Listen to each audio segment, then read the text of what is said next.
segment is called the Prism, Women in Tech and the MarTech Mix. I'm going to quickly introduce them while the setup is getting done. Joining us, it's an honor and pleasure to introduce him. We have Mr. Som Mittal, former chairman and president of NASSCOM. Under his leadership, the IT BPM industry crossed the USD 100 billion milestone. He's worked and influenced governments of various countries in developing policies to promote trade. He's a board member of several major corporations and is also on the governing council of several academic institutions and social organizations. Joining him, we have Pooja Goyal, head of strategic planning, Clay Prep Schools and Daycare, an acclaimed educator working to transform early childhood and K-12 education system in India. She speaks on the issues of changing education systems and paradigms. She has a neuroscientific approach to parenting and to entrepreneurship. She actually started and founded an IT company in the Bay Area. Joining them, we have Elizabeth Venkatraman, Executive Vice President, Marketing at Kotak Mahindra Bank.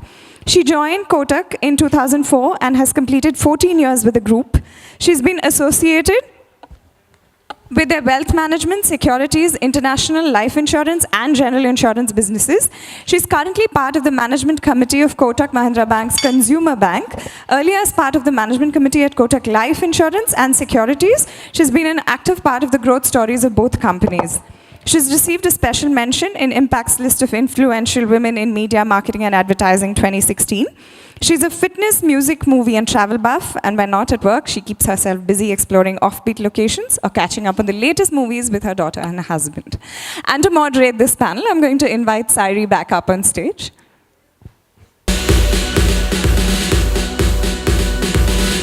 All right. Does this seem to work? Can you guys hear me? All right, sounds good. Thank you everyone for making time for us and being here for our community. Mr. Mittal, I am almost in awe of you because I started my career when the first .com and the first IT services wave was happening, and some of us have watched how the industry has changed India in the last 20 years or so. And of course, I think we're standing at a new wave of change and we'll have that conversation with you. But thank you so much for being here. Elizabeth, thank you for being a brilliant partner. I know we're doing some collaborations with you, but I think you represent a lot of what consumers want and what women want from their money, and we're going to have that conversation. Pooja, you're really like closer home because Clay is part of SHEROES and vice versa, but I think I'm very keen to bring out for our audience today your own journey, and I think there is so much richness in what you've done, and so I want to share that in the room, and we will also keep some time for Q&A. So guys, you've got little notepads, let's sort of stay clued in and have a conversation here. One of the reasons we wanted this panel was what I call a little bit of horizon gazing. So all of us in the room are constantly battling change, and change is kind of finding us faster than we can find change. And at the same time, I think the world around us is changing in ways that we can't possibly imagine. Like I was at a dinner yesterday, and a friend told me about this YouTube boxing match which had 200 million viewers. It was bigger than Super Bowl apparently in terms of earnings. I was like, oh my God, these are things that we are discovering as we go by. Mr. Mittal, you've sort of seen the industry pretty much from day one. I know it's like a very difficult thing to do, but give us 4 or 5 big changes that you've seen in what I call the core IT industries, and how it's sort of beginning to impact what's happening and how it is impacting allied industries. So IT's pretty much changed pretty much every industry that too. But what's been your personal journey of seeing it evolve, especially from a NASSCOM perspective, especially from the industry perspective? Well, thanks. Can you hear me, John? Yeah. It's working? Yeah, I think it's let's try. Well, thank you, for inviting me, and I saw that energy, and Sherry, you really bring that energy to this room, and congratulations for what you're doing. I got a call from UST 2 weeks back. I do work with them, and they said if I was in Delhi, could I be part of this? And I jumped at this opportunity. For this sector, women have been such an important part of this industry, and I would say, and a big applause to all of you, that if it wasn't for women, our industry would not have been where it is, right? And I think that's, and I don't say it. I don't say it because I happen to be in a community here which is representing women largely, but it is true. We have 4 million people in this industry, and about 1.2 million are women, right? These are great jobs, high-paying jobs. They are not just HR, finance, not that those roles are not important, but typically women get positioned in kind of corporate kind of roles, but these are roles that are right there, which are front-facing customers. Women are traveling out of India, overseas, right? And I think it's just wonderful. If there is a regret, I would say, it's the fact that today, when we hire people from the campuses, we have 50% of our hire are women. In case of UST, and I think an applause to all the blue shirts there, that number is 65%, right? And why did I say there is a regret? Because like it's happening everywhere else, our average for the industry comes down to 32, right? Though UST is still higher, 38% there, so I think that's good. But that is the question, right? And these are women who were very skilled, they were trained, they were contributing, and you all understand the limitations that we have, whether it is personal or professional, right? Where in the Indian context we have these issues. But there was a time where I was heading HP services in India, and the 3 levels above me were women. I reported to a women head, and who reported to women, who reported to a chairperson. And I think hence this industry has seen it right from the beginning, this change that's coming in. Right, so I think we will address, and people like Clay are helping women get back to work. Maybe further down I'll speak more, but let me get back. I think the changes that are taking place are unheard of, right? And particularly when I represent tech. Tech every morning, and you mentioned about what's happening in Facebook and WhatsApp, and many of these things were not there. I think the television, before it reached 1 billion people, took 50 years. WhatsApp took 2 years to reach 1 billion people, right? And that's the rate of change. But that's not the one. It's really what we do as services. How do we keep updated? And that is a new thing we are finding as a problem that's coming in for women as well. Because here you not only have to deliver, you have all the other compulsions, but you have to keep yourself updated with technology. And almost, if a reskilling cycle was 3 to 4 years, the reskilling cycle today is a year, year and a half, 2 years. That means the skills that you had get changed. I'm so happy that just last week, NASSCOM launched an event, and please mind my words there. The new initiative is called Women Wizards Rule Tech, right? And the purpose of this is to actually find a different route, a different way of skilling women, reskilling women, and this would mean providing them mentors, role models, future skill capabilities, online, they can pace it up, and constant guidance. And I think while we look at change, and the change will continue to come, and this is a big change that's happening. I just have sometimes, just like we have this conference for the last 11, 12 years, NASSCOM has been doing a similar event, right, for diversity. And in the Indian context, diversity is really two. One relates to women, and the other for us is disability, right? And I think we do that event. And the first two events I went to, and I was quite surprised that we had all these issues about what men should do and how they should change the workplace. But when I looked around, I was among the two male members in the room. And we were saying, who's the one who's going to take the message back? And I think there is need for us to include more and more men in this because they start understanding and appreciating. But I must say in the same breath, it's been a sea change, right? We just did a survey. I'm on a board of a company which is listed and based in New York, and we were very concerned about, what's happening to women disparity in terms of salaries. And we did a worldwide survey, both at our end and the others. And can you believe it?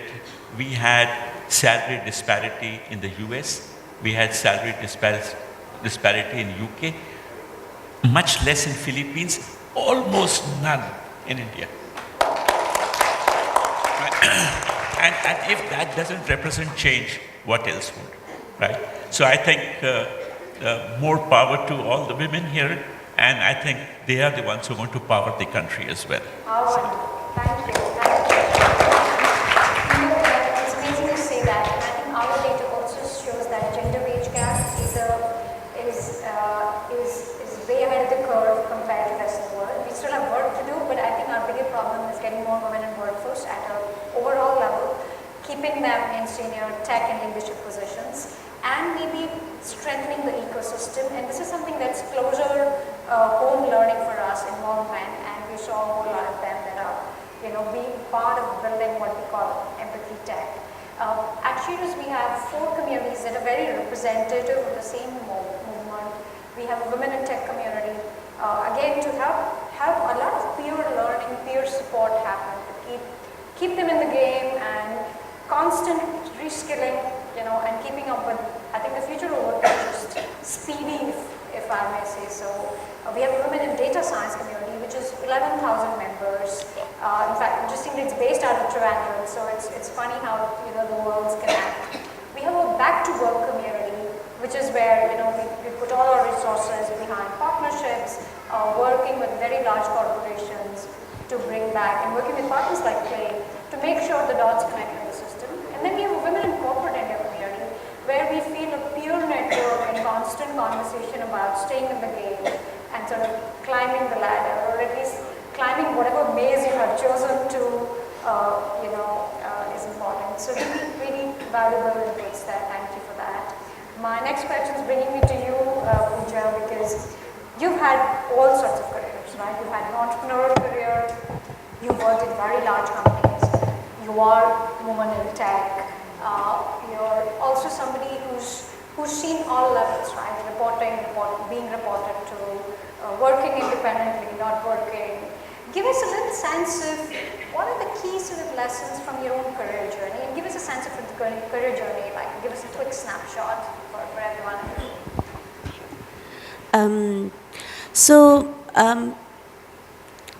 I'm thinking how to frame it. I think one of the biggest lessons that I've learned is this notion that you cannot have it all is flawed. And that has consistently been used in context of women somehow, that you cannot have it all.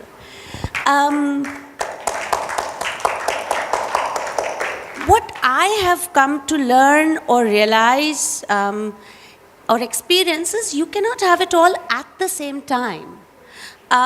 There will be phases and stages in your life and career when there will be different areas of focus. And I've seen some phenomenal women kind of balancing this through different life stages. Alicia herself, she's had a family, children, wonderful careers, moved through the world. And so this notion we just need to lay to rest. I went to IIT Delhi, did my engineering, worked in strategy consulting for some time. I moved to the Bay Area, started a company there, which was a funded company, then did my MBA from INSEAD in France, went back to the Valley, worked with companies like Adobe and PalmSource, and just loved being there. And then moved back to India about 10 years ago because my mother-in-law was unwell, my father was unwell. So we moved back to India. My children were 1 and 3 at that time. And I was still working with Adobe. It was meant to be a 2-year move back. And when I came back, and it was in Gurgaon, I essentially saw, my notion was that, there's so many professional women out there, you will have this focus on the importance of early years and childcare but as I started to go around and look for options, there really were no options or very, very limited options. So along with a friend of mine, Shivani, who's my batchmate from IIT, and we started IntelliThoughts, which was an early years education company and childcare company. That got acquired by Clay earlier this year. So now I am working with Clay, giving shape to some of the ideas that we started at IntelliThoughts. And one of that key idea is making sure high quality childcare is not a constraint for women going back to work. And Clay has now a network of about 120 centers across the country, but that's just not enough. It's only 20,000 women who've gone back to work because of that. Our goal is to see...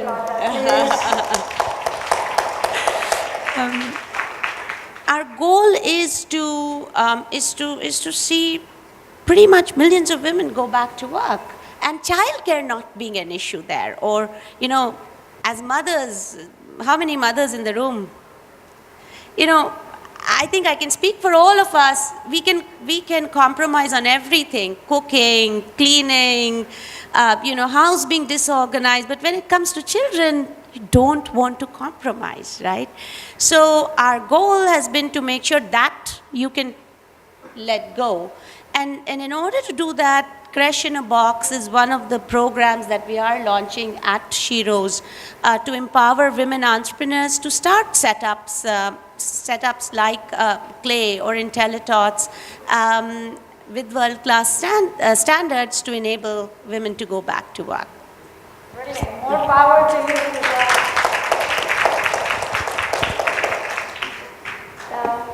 Coming to you, Elizabeth, I think you bring like a totally fresh perspective, the marketer's perspective. This world's continuously changing, right? I think, like I said, the best minds in the world are building marketing tech, and we're all sort of so consumed by it, either as consumers or as businesses. Give us a sense of, from your own career perspective, what are the changes you have seen along the way? And of course, you guys have like a deep mission around financial goals for women. But give us a sense of the industry that you represent today, and what are the things that stand out for you? Actually, first of all, I'm absolutely delighted to be here amongst so many women. It gives me great pleasure.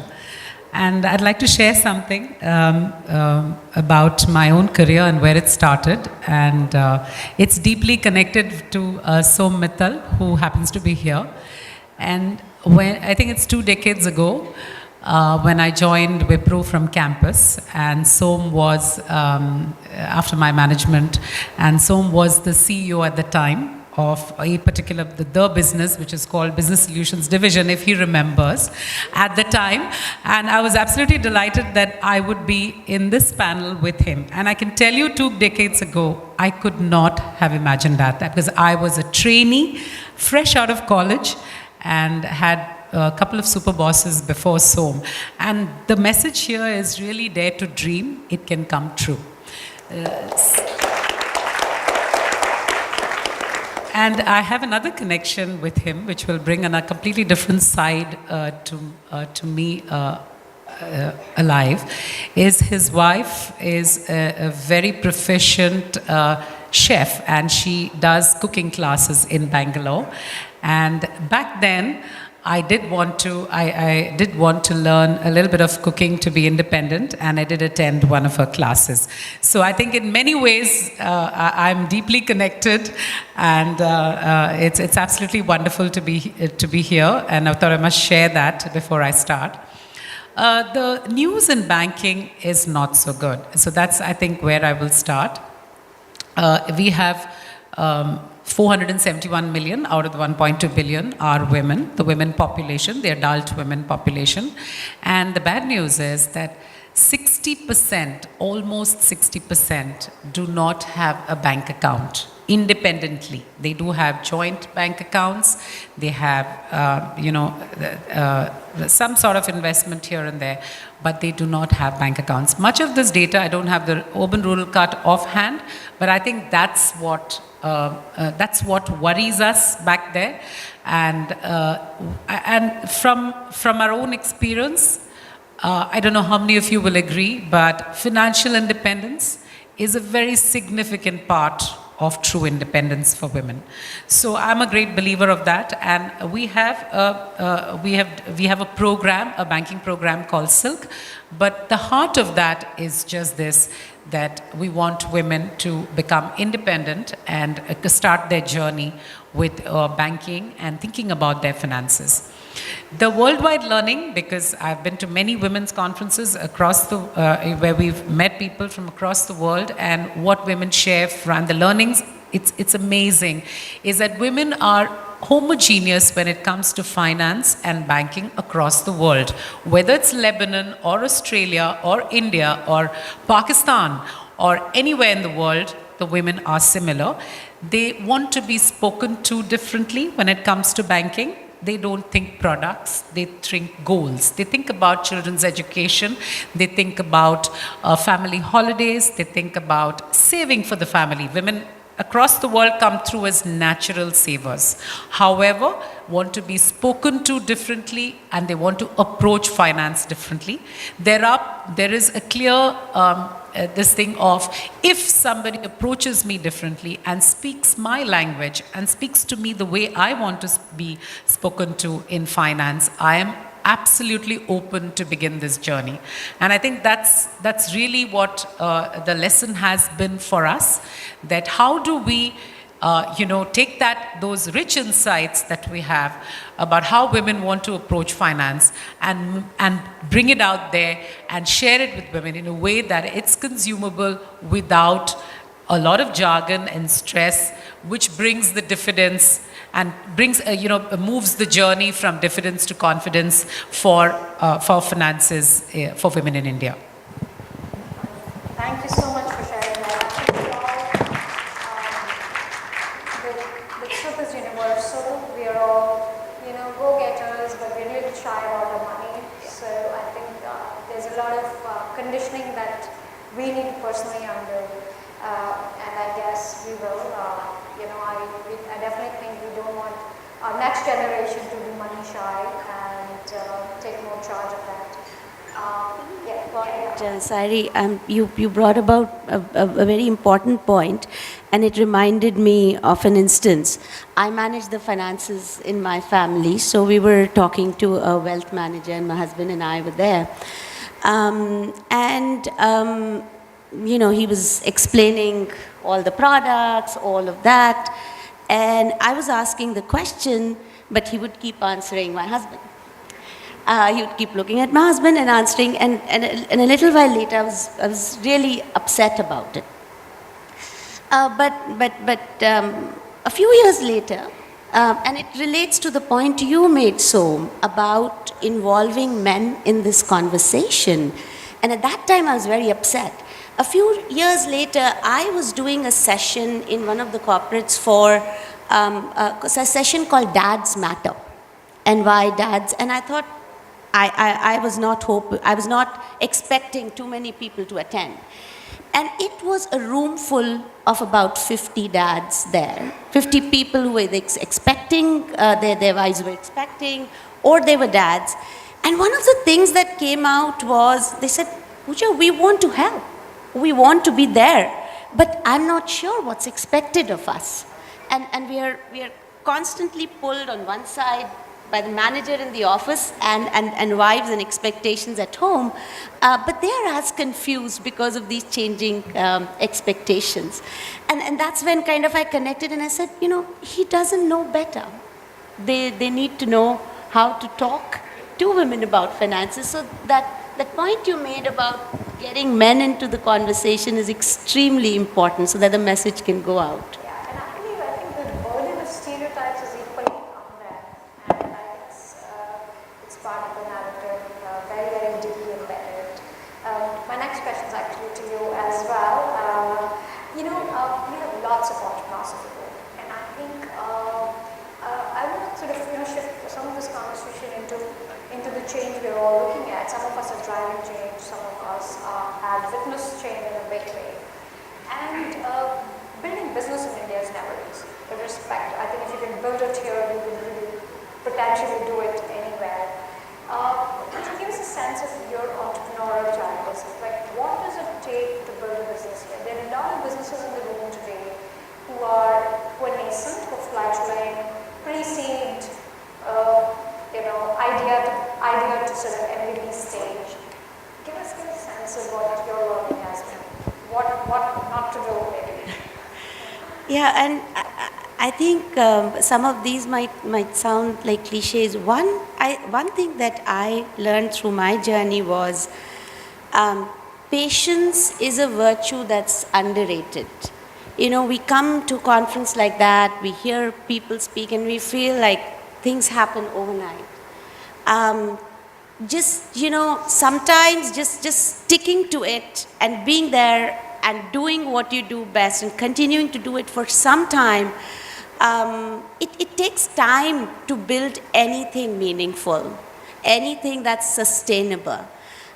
You know, we have that impression that it happens overnight. You hear all these stories, okay, WhatsApp, just, I don't know, how much was it, 40 people in 4 years, $18 billion, right? So there are these one or two stories that guide this narrative of things happen overnight. My experience has been it just takes time, patience, lots of hard work, and just remembering the fundamentals of business to build a successful business. So if you've just started out, stick at it and give it some time and build a support network to help it thrive. That's one. The other is, as we were discussing, these are times of such huge change. It's just, I started IntelliThoughts about 9 years ago and interacted a lot with parents. And somehow, with each year passing, I saw that the parent expectations were just undergoing a sea change. Especially in the last 5 years.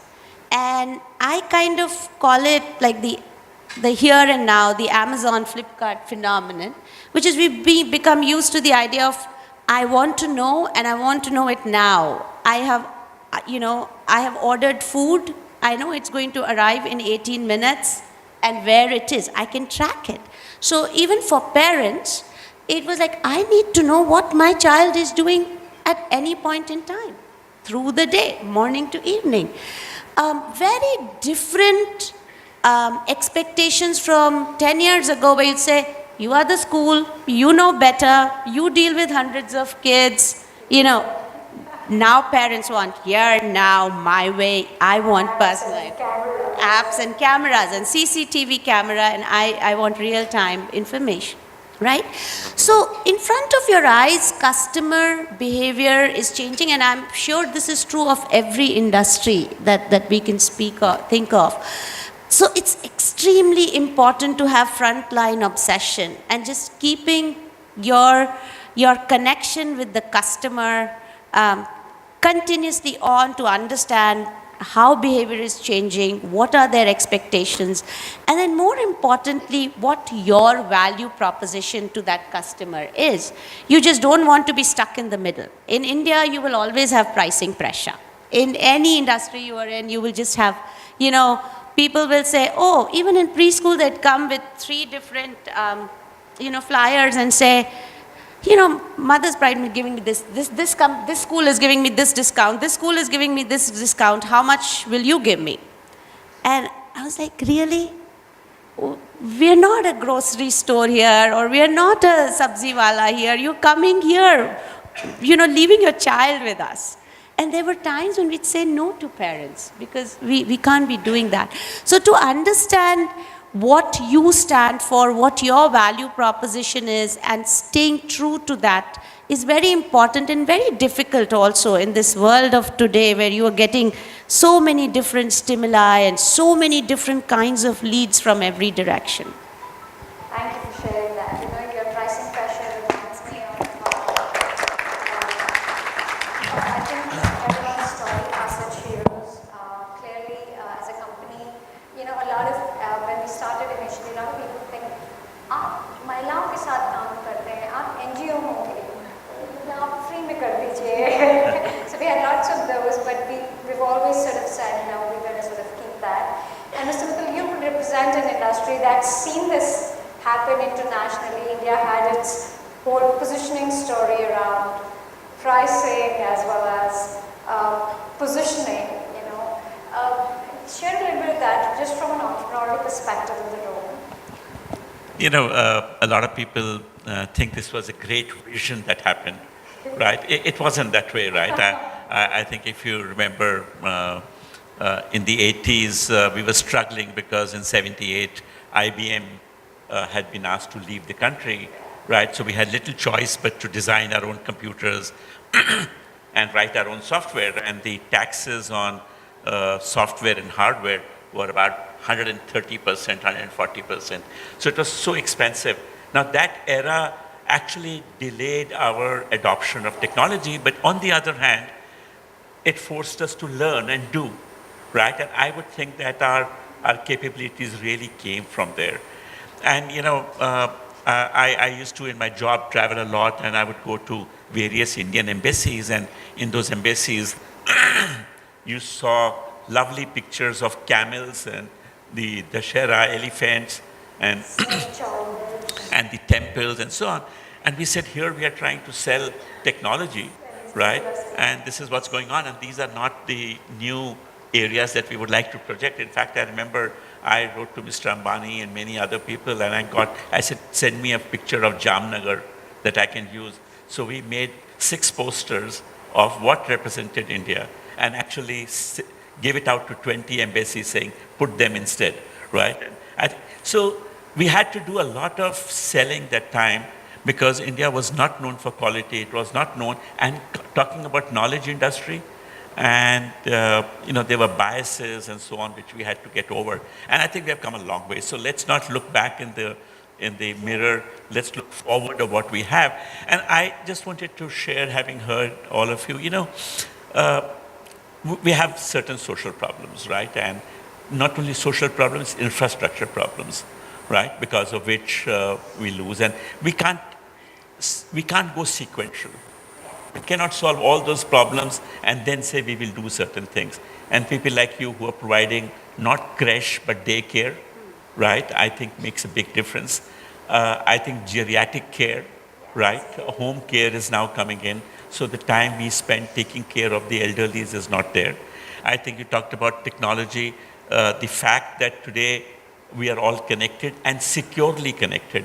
I remember when we had very large number of employees and we had women employees. We could not let them work from home because our customers would not allow the connectivity because it was not secure, right? And we had those issues, and hence only some jobs, but I think that's changing. So while we sort that out, we still have 2 phases.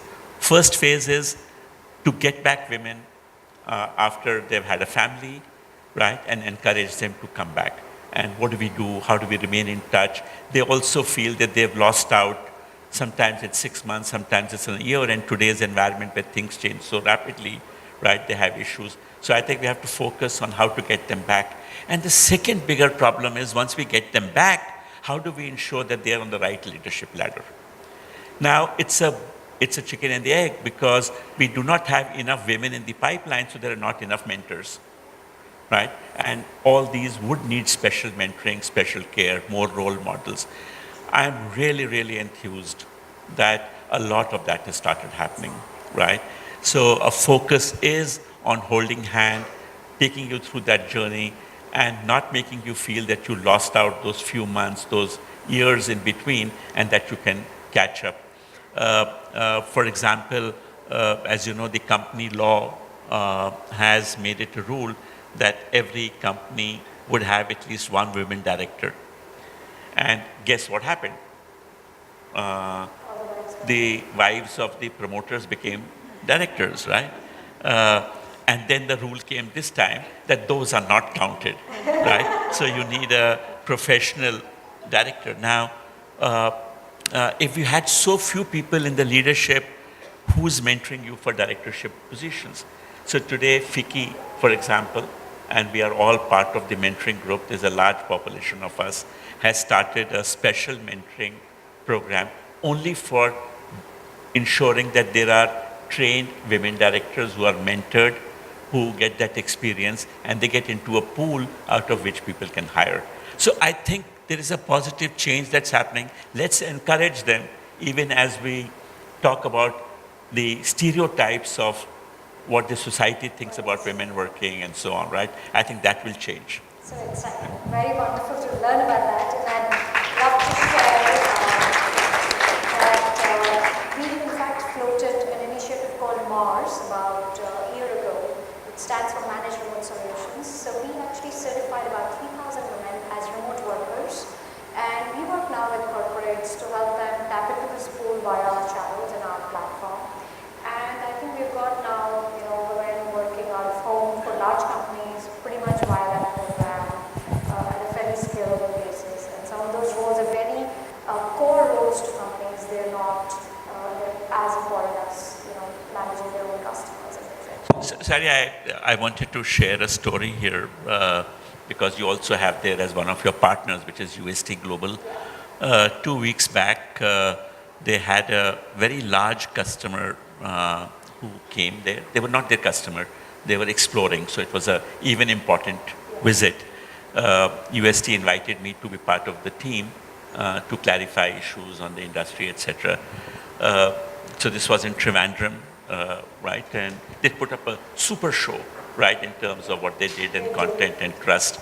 And then we had, by the way, there were 5 of the very senior people from the customer. None of them were women. And then we went around the various places, walking around.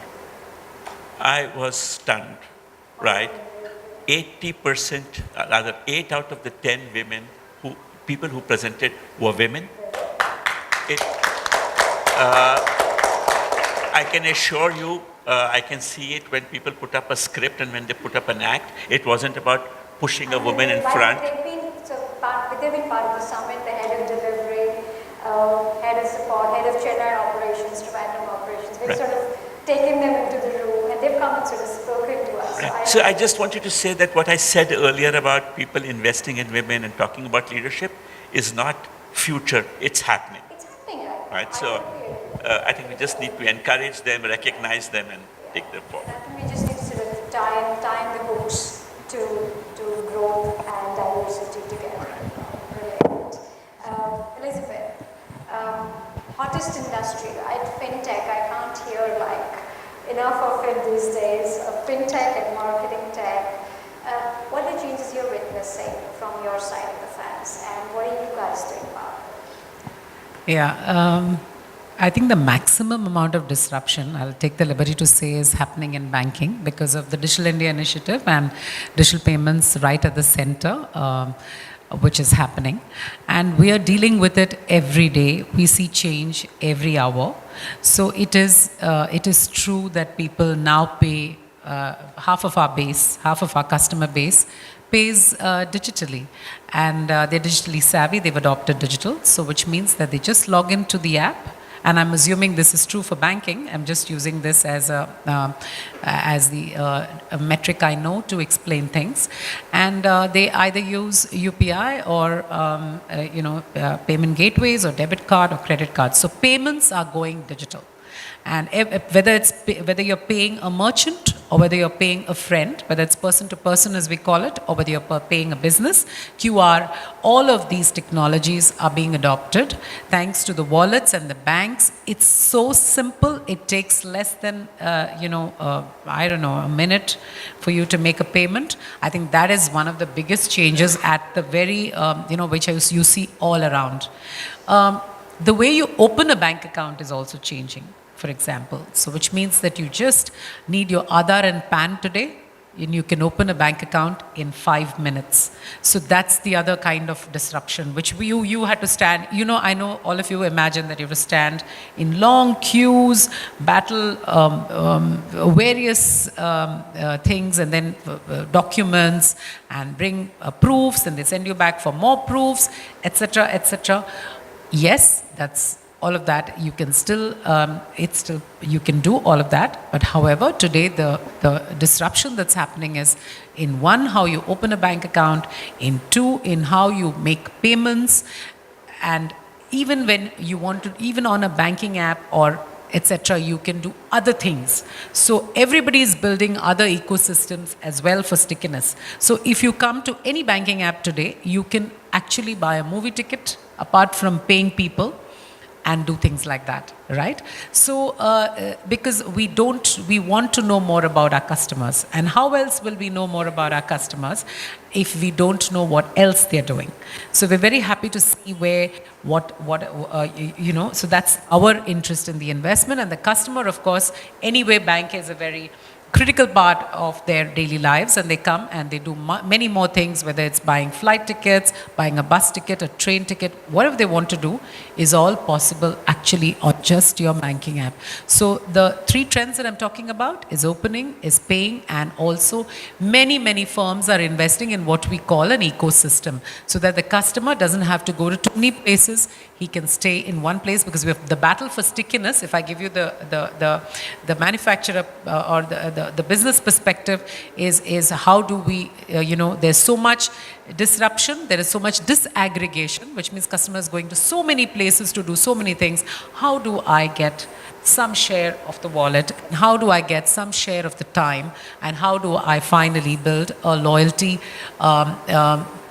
base, which today is really the biggest challenge a marketer has? One of the most exciting changes happening in the ecosystem.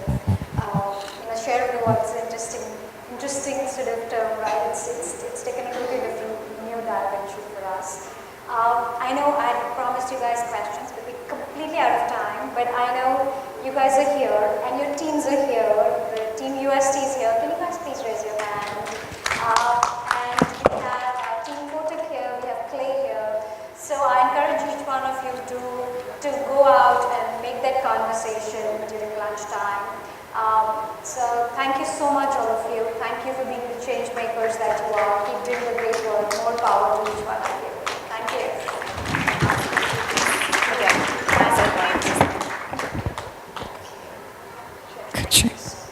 Okay, so quickly in summary, there's no question about wanting more women across all segments and as true owners of economy and more, bringing them back to work in throes, letting them scale, enabling them to have it all.